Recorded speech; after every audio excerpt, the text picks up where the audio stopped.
You mean I don't just go show a house?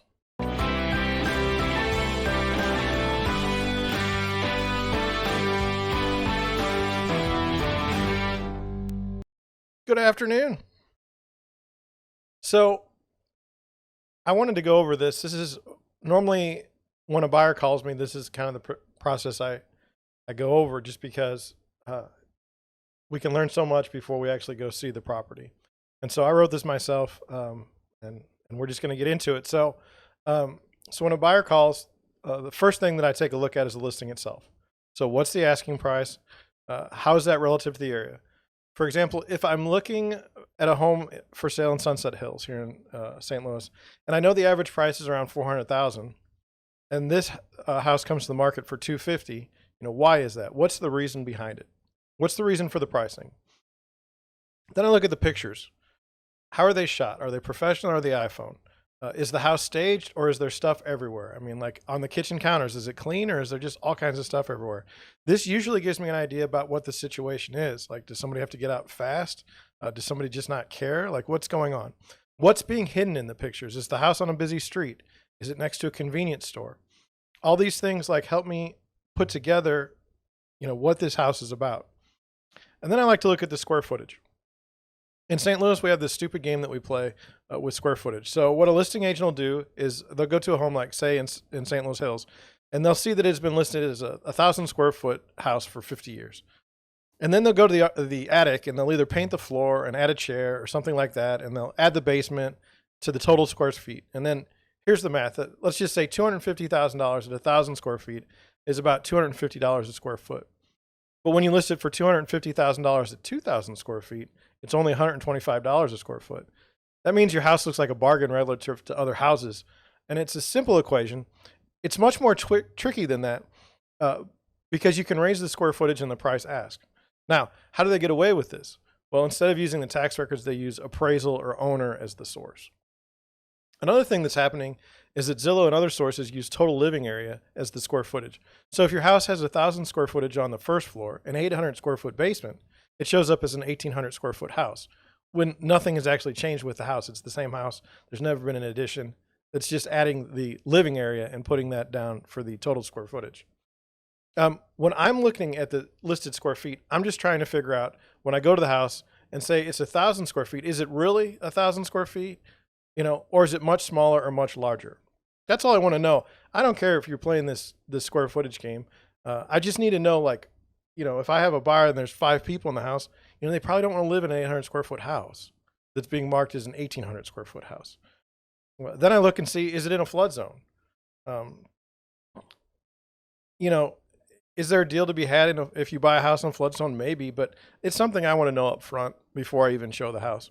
And then another thing is what is the showing process?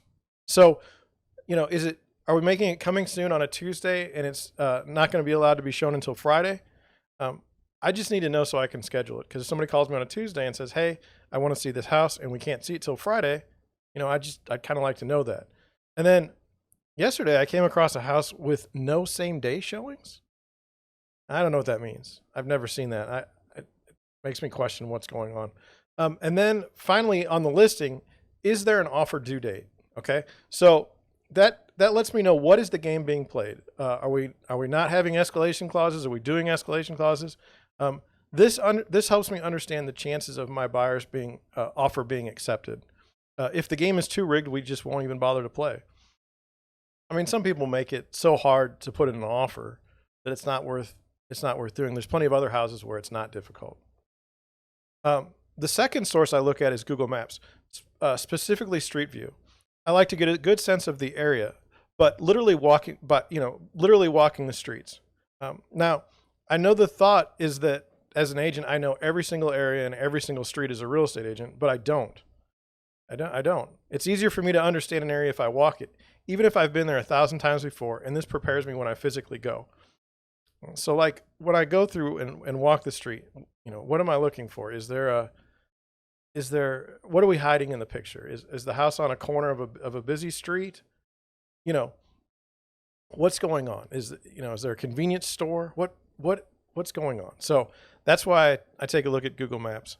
And then has the neighborhood been improved since, sometimes that can happen. Maybe I've been in a neighborhood 10 years ago and it was kind of on the down, and now it's kind of coming back up.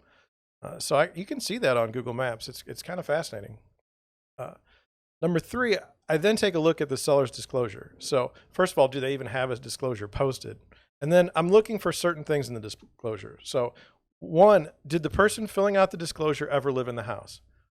Okay, because if it's like never lived in the house, this is the best of my ability, it's an estate, that gives me some information. What is the length of ownership with the current seller? Um, I tend to favor a period of ownership longer versus shorter. So if somebody just owned a house for a month, that's normally a fix and flip. Um, if someone's owned a house, or if the house keeps going through like short periods of ownership, so like 2 years, 2 years, 2 years, 2 years, it's either a starter home or there's something about the neighborhood that isn't enjoyable and people don't want to live there. That's my opinion. You could say I'm wrong, but it's my video, so that's what I'm going with. What is the sewer situation? So are they disclosing that they've had many sewer backups, or that there's something wrong with the sewer? That can get costly, and I don't want my buyers to have to deal with that. And then what is the basement situation? Does it leak during very heavy rains, or does it leak at all? Or what are we putting down for that specific spot? And then finally, I'm looking for an age of the roof. We figure a roof has 20 years of life here in St. Louis.